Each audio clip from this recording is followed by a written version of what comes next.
অবনবসৃষ্টি দৈত্য দানবে কৰে নিষ্ঠুৰ ঘাত বিশান্ত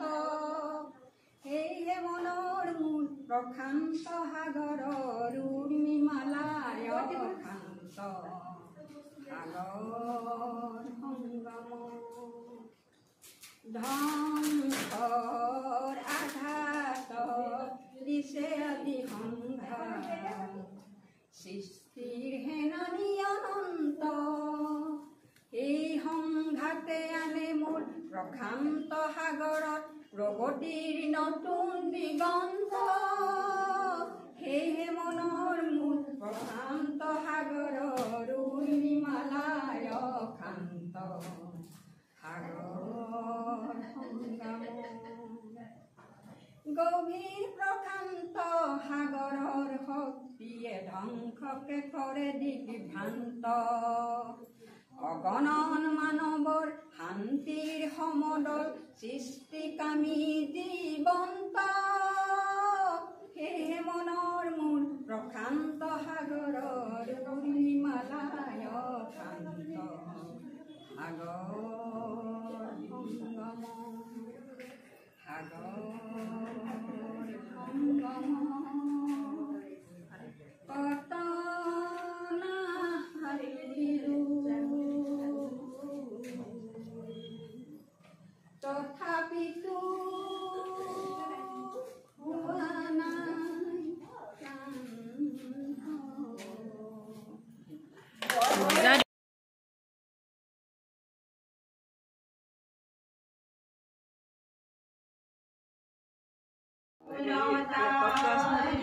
তাৰে বুৱা এখনি নীলা চাদৰ এখনি নীলা চাদৰ তাৰে মিঠা ভাজত নিশ্বাসৰে সোণ আৰু জিয়া জিয়া আদৰ এখনি নীলা চাদৰ বিমূৰ্ত মোৰ নিশাতি যেন মৌনতাৰ সূতাৰে বোৱা এখনি নীলা চাদৰ কামনাৰে তেজ ৰঙা আজিৰ গভীৰ গৰ্ভতে কামনাৰে তেজ ৰঙা আজিৰ গভীৰ গৰ্ভতে নীৰৱ মৰম বাৰিষাৰ বহুত শাওণ ভাদ তাৰে মিঠা ভাজত নিশ্বাসৰে আৰু জিয়া জিয়া আদৰ এখনি নীলা চাদৰ পৰে প্ৰত্যাশিত অস্ফুটতে প্ৰতিধ্বনি সাদৰী মাত তাই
হৰি লীলা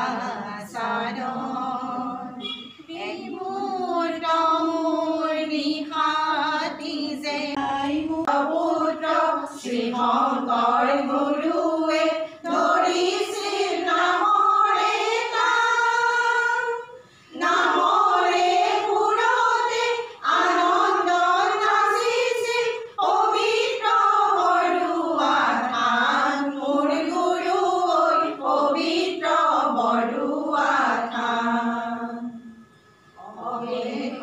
যাতনা মুঞ্জিলা শ্ৰী শংকৰ মুঞ্জিলা শ্ৰী শংকৰ ধৰ্মৰ নামতে তুমি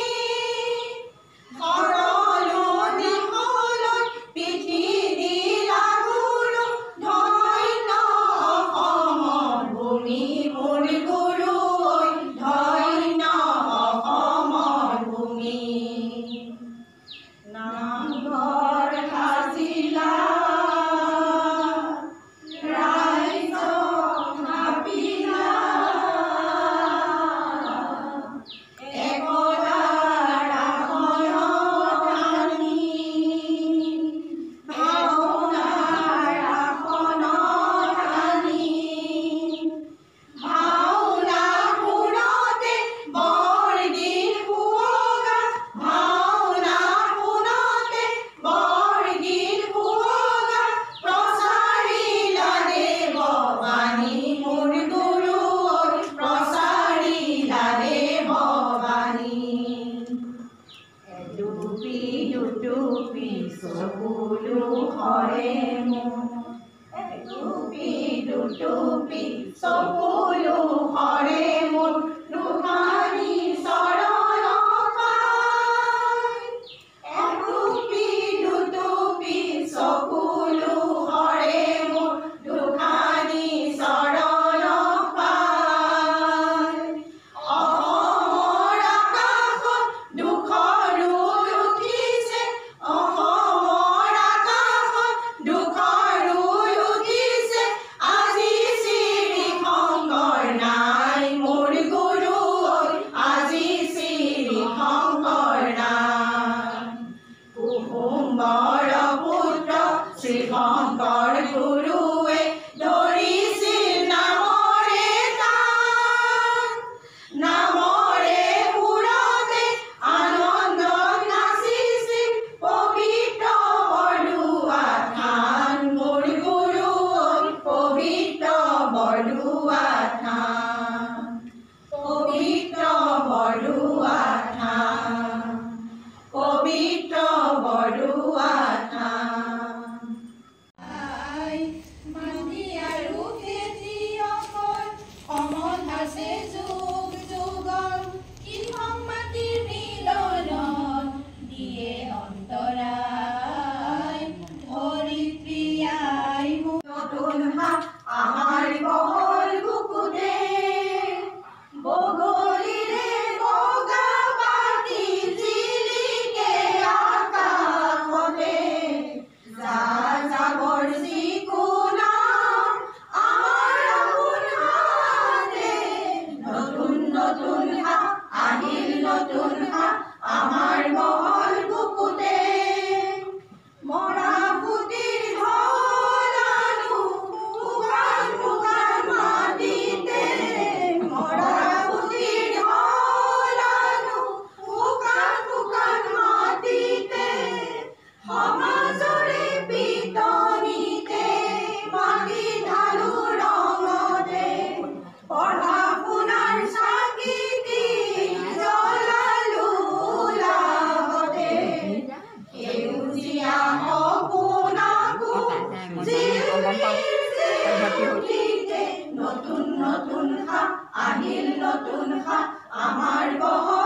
আহিল নতুন খা আমাৰ বহল বুকুতে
মিঠা মধুৰ অনুপম অনুভূতি এক মাদকতা যি কবি সাহিত্যিক গীতিকাৰ সুৰকাৰ সাধাৰণ ৰাইজ সকলোকে প্ৰভাৱিত কৰে।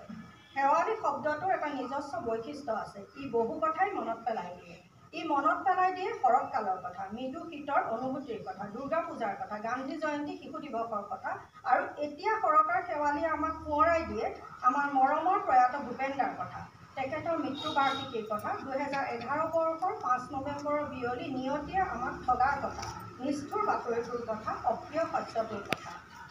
ভূপেনদাই নিশ্চয় শেৱালি ফুল খুবেই ভাল পাইছিল, প্ৰভাৱিত হৈছিল। শেৱালি ফুলৰ বহু বৈশিষ্ট্যও তেখেতৰ ব্যক্তিত্বত প্ৰতিফলিত হৈছিল আৰু সেইবাবেই হয়তো তেখেতৰ বহু গীতত শেৱালিয়ে স্থান পাইছিল। তেখেতে গুণগুণাইছিল, তোমাৰ উশাহ কহুৱা কোমল, শেৱালি কোমল হাঁহি। শেৱালিও ভূপেনদাক নিশ্চয় ভাল পাইছিল আৰু সেইবাবেই হয়তো শেৱালি ফুলাৰ বতৰতে ভূপেনদা পৃথিৱীলৈ আহিছিল আৰু শেৱালি ফুলৰে সৈতে পৃথিৱীৰ পৰা চিৰবিদায় লৈছিল। শেৱালি ফুলে যিদৰে ৰাতিৰ আন্ধাৰতে নীৰৱে নিমাতে ফুলি নিজৰ কাম কৰি যায়, আনক একো অসুবিধা নিদিয়াকৈ, সেইদৰে ভূপেনদাও এজন নীৰৱ কৰ্মী, নীৰৱ সাধক, প্ৰেমৰ পূজাৰী, সমাজ সচেতন ব্যক্তি আছিল। দিনত সূৰ্যৰ পোহৰত নিজৰ গুণ তথা সৌন্দৰ্য প্ৰশংসা শেৱালিয়ে যিদৰে নিবিচাৰে, সেইদৰে ভূপেনদায়ো কেতিয়াও প্ৰশংসা বুটলাৰ উদ্দেশ্যেৰে কাম কৰা নাছিল। এজন প্ৰকৃত সচেতন সমাজকৰ্মী আছিল। শৰতৰ শেৱালি, তলসৰা শেৱালি, ৰাতিৰ শেৱালি আদি বিভিন্ন ধৰণে শেৱালি ফুলক জনাৰ দৰে অসম ৰতন, সুধাকণ্ঠ, গীতিকাৰ, সুৰকাৰ, পৰিচালক, প্ৰযোজক, বিধায়ক আদি বিভিন্ন বিশেষণেৰে ভূপেনদাও বিভূষিত। তলসৰাই হওক বা ৰাতি ফুলাই হওক, শেৱালি সদায় অনন্য। ভূপেনদাও প্ৰতিটো ক্ষেত্ৰতে, প্ৰতিটো কৰ্মতে অনন্য ব্যক্তিক্ৰম। তেখেতৰ মুখৰ পৰা ওলোৱা শব্দসমূহে দেৱী প্ৰতিমাক উৎসৰ্গিত একোধাৰী শেৱালি ফুলৰ সুন্দৰ মালাৰ দৰে মালা সাজি সমাজৰ বাবে একোটা গানৰ সুৰৰ সৃষ্টি কৰে, যি গানত পোৱা যায় নদ নদী, বিভিন্ন জাতি জনজাতি, পাহাৰ ভৈয়াম, আকাশ বতাহ, বিজুলী ঢেৰেকনি, চন্দ্ৰ সূৰ্য, ফুল ফল, দিন বাৰ মাহ বছৰ দুখ বেদনা হাঁহি কান্দোন সুখ আনন্দ প্ৰেম ভালপোৱা সকলো শেৱালীৰ মৃদু মিঠা সুবাসৰ দৰে তেখেতৰ গানবোৰো যথেষ্ট মিঠা শুৱলা আৰু আবাল বৃদ্ধ বনিতা প্ৰায় সকলোৰে প্ৰিয় শেৱালীৰ সুবাসৰ দৰে শৰতৰ শেৱালীক বতৰে বিচাৰিলে যিদৰে 12 মাহে এপাহ দুপাহ কৰি ফুলি ৰয় পৰিৱেশক প্ৰাধান্য দিয়ে সেইদৰে ভূপেন দাইও জনতাৰ আহ্বানক আদৰণি জনাইছিল যিয়ে বিচাৰিছিল যিদৰে বিচাৰিছিল তেখেতে যিমান পাৰে দিবলৈ চেষ্টা কৰিছিল সেয়েহে হয়তো তেখেতে গাইছিল মোৰ গীতৰ হাজাৰ শ্ৰোতা তোমাক নমস্কাৰ গীতৰ সভাত তুমি এইটো প্ৰধান অলংকাৰ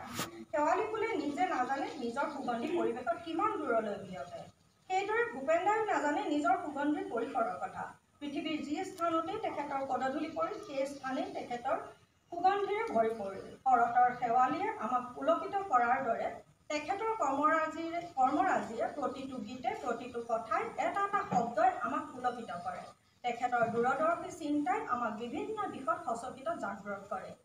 পৰিৱেশ কিমান উপকৃত হয় পৰিৱেশে শেৱালীক কিমান ভাল পায় সেই কথা শেৱালীক আশ্ৰয় ল'ব পাৰোঁ মিছা কথা মিছা কাম কৰিব পাৰোঁ দেখুৱাই কিমান সভা সমিতি পাতি কিছুমান মিছা সিদ্ধান্ত ল'ব পাৰোঁ উপদেশ দিব যাবি কিন্তু আৰ্হি দেখুৱাব নাছিলে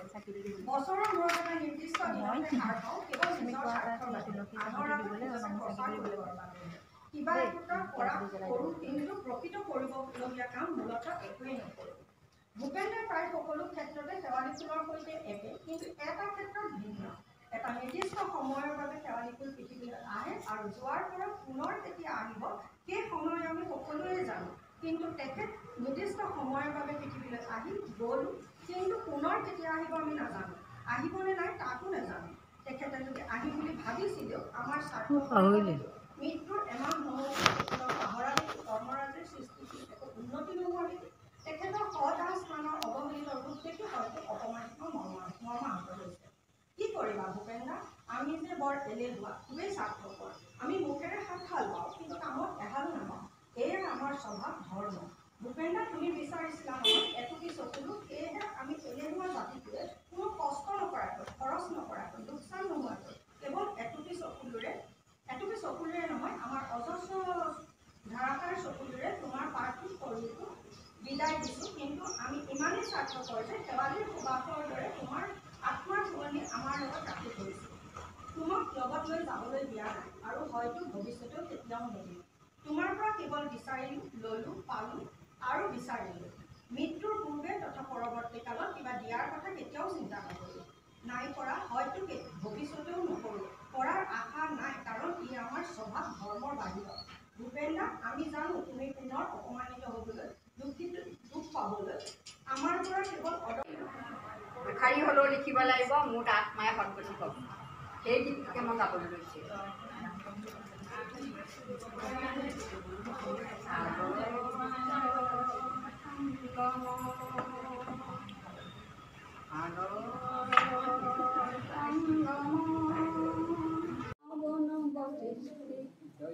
দানৱে কৰে নিষ্ঠুৰ ঘাত বিশান্ত সেয়ে মনৰ মোৰ প্ৰশান্ত সাগৰৰ উৰ্মিমালায় শান্ত সাগৰ সংগম ধ্বংসৰ আঘাত দিছে আদি সংঘাত সৃষ্টিৰ হেননি অনন্ত এই সংঘাতে আনে মোৰ প্ৰশান্ত সাগৰত প্ৰগতিৰ নতুন দিগন্ত সেয়েহে মনৰ মোৰ প্ৰশান্ত সাগৰৰ উৰ্মিমালায় শান্ত সাগৰ সংগম গভীৰ প্ৰশান্ত সাগৰৰ শক্তিয়ে ধ্বংসকে কৰে দিগ্ভ্ৰান্ত অগণন মানৱৰ শান্তিৰ সমদল সৃষ্টিকামী জীৱন্ত সেয়ে মনৰ মোৰ প্ৰশান্ত সাগৰৰ উৰ্মিমালায় শান্ত সাগৰ সংগম সাগৰ